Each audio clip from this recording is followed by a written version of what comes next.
Hello friends, welcome to my YouTube channel. और एक बार फिर से आप लोगों का स्वागत है। और प्रदेश में नई स्कीम पेंशन स्कीम रिजेक्ट, 97% कर्मचारियों ने पुरानी पेंशन को चुना। जी हाँ, एक बड़ा अपडेट है, मैं लेकर आया हूँ आप लोगों के लिए।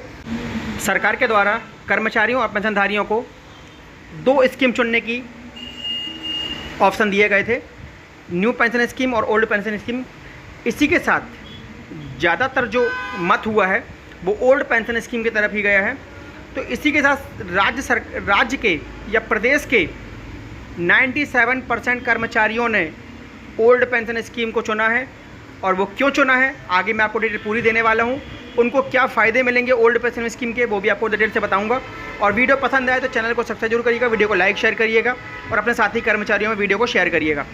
प्रदेश में नई पेंशन स्कीम रिजेक्ट, 97% कर्मचारियों ने पुरानी को चुना। 2004 से अब तक नौकरी में आए 3 लाख कर्मियों की दुविधा खत्म। सरकारी कर्मचारी ने नई पेंशन स्कीम को लागू लगभग पूरी तरह से खारिज कर दिया। कर्मचारियों ने सरकारी कर्मचारियों ने नई पेंशन स्कीम को पूरी तरह से लागू करने की खारिज कर दिया है।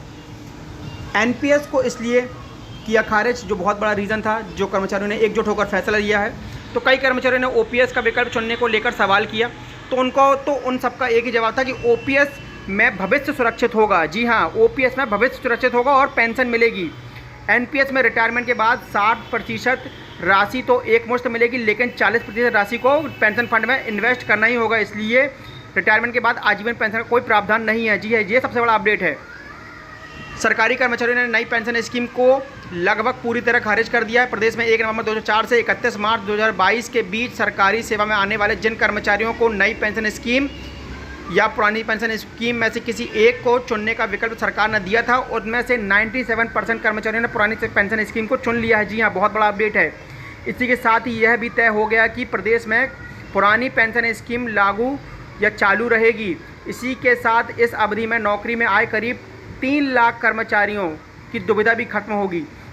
प्रदेश में 1 अप्रैल 2022 से नई पेंशन योजना को बंद करके पुरानी पेंशन योजना लागू कर दी गई थी, लेकिन केंद्र सरकार ने इसे मंजूरी नहीं दी थी। तब राज्य सरकार ने ही इसे समाधान निकालते हुए कर्मचारियों को 2 विकल्प दिए थे, और उसी विकल्प में कर्मचारियों ने एकजुट होकर ओल्ड पेंशन स्कीम को चुना है। भारी मतों से कर्मचारी ओपीएस चुने या एनपीएस चुने। प्रदेश में नवंबर 2004 मार्च 2022 के बीच नौकरी में आए लगभग 2,87,964 यानी 97% कर्मचारियों ने ओल्ड पेंशन स्कीम को चुन लिया है। जी हाँ, केवल 2265 कर्मचारियों ने ही नई पेंशन स्कीम को चुना है। जी हाँ, बहुत बड़ा परसेंटेज एक तरफ जुट हो चुका है। 97% कर्मचारियों ने एकजुट होकर ओल्ड पेंशन स्कीम को चुना है, क्योंकि उनका भविष्य उसमें सुरक्षित होगा और कोई भी कंट्रीब्यूशन पेंशन पाने के लिए नहीं करना होगा। तो सरकार का सबसे बड़ा तमाचा सरकार को दिया है कर्मचारियों ने एकजुट होकर। और उम्मीद करता हूं कि कर्मचारियों के इस एकजुटता की सरकार भी पूरी तरीके से सराहना करेगी और उनके फैसले पर अमल जल्द से जल्द किया जाएगा। आपका क्या मानना है इस एकजुटता के बारे में, मुझे कमेंट करके बताइएगा। और वीडियो पसंद आए तो चैनल को सब्सक्राइब जरूर करिएगा, वीडियो को लाइक शेयर करिएगा। आगे एक जो महत्वपूर्ण डिटेल है उसको भी आप पढ़िए। नई पेंशन स्कीम रिजेक्ट, 90% ने पुरानी चुनी। सरकारी कर्मचारियों ने नई पेंशन स्कीम को खारिज कर दिया है। प्रदेश ने 1 नवंबर 2004 से 31 मार्च 2022 के बीच सरकारी सेवा में आने वाले जिन कर्मचारियों को नई पेंशन स्कीम पुरानी पेंशन स्कीम की एक चुनने का विकल्प दिया था, उनमें से 97 कर्मचारियों ने पुरानी पेंशन स्कीम को चुना है। इसी के साथ भी यह तय हो गया कि प्रदेश में पुरानी पेंशन स्कीम ही चालू रहेगी। जी हाँ, बहुत बड़ा अपडेट।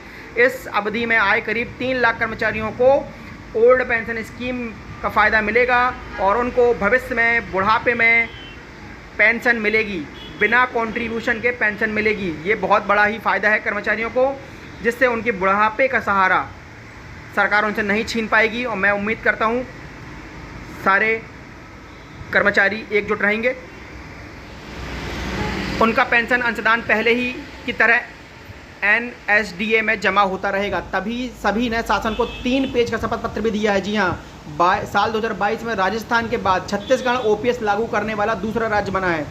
मुख्यमंत्री भूपेश बघेल ने ओपीएस लागू करने की घोषणा तो की, कर्मचारियों में जश्न मनाया गया, मगर पैंच दिल्ली में जाकर फंस गया। दरअसल 2004 में अटल बिहारी वाजपेयी की सरकार ने ओपीएस को बंद कर लोकसभा में एनपीएस का बिल पास करवाया, इसलिए ताकि कर्मचारी को रिटायरमेंट के बाद आजीवन पेंशन ना देनी पड़े। सरकार पर आर्थिक बोझ कम हो, इस बिल पर सभी कर्मचारियों की सहमति थी। साल 2004 से 2022 तक कर्मचारियों के वेतन में एनपीएस की राशि काटी गई जो नेशनल सिक्योरिटी डिपॉजिटरी अथॉरिटी में जमा होती रही, जो 17,200 करोड़ रुपए है। जी हाँ, सारा कर्मचारियों का ही पैसा है। मगर जब सरकार से राज्य सरकार ने इन राशि को लौटाने की मांग की तो केंद्र ने नियमों का हवाला देते हुए राशि लौटाने से वापस इनकार कर दिया है। ये बहुत बड़ा एक छुपा हुआ राज है, पर इससे कोई फ़र्क नहीं पड़ता है। अब 97% कर्मचारी एकजुट हैं और सरकार को उनको झुकना ही पड़ेगा उनके लिए। और मैं उम्मीद करता हूं कि सरकार उनके फैसले का आदर करेगी और जल्द से जल्द ओल्ड पेंशन स्कीम लागू करेगी और उनको बेनिफिट भी मिलना चालू होगा। तो उम्मीद करता हूँ वीडियो पसंद आएगा आपको, और पसंद आए तो हमारे चैनल को सब्सक्राइब जरूर करिएगा, वीडियो को लाइक शेयर करिएगा, अपने साथी कर्मचारियों में वीडियो को शेयर करिएगा जिससे उनको भी इस योजना के बारे में प्रॉपर डिटेल मिल पाए। तो धन्यवाद करता हूँ मैं आप लोगों को वीडियो देखने के लिए।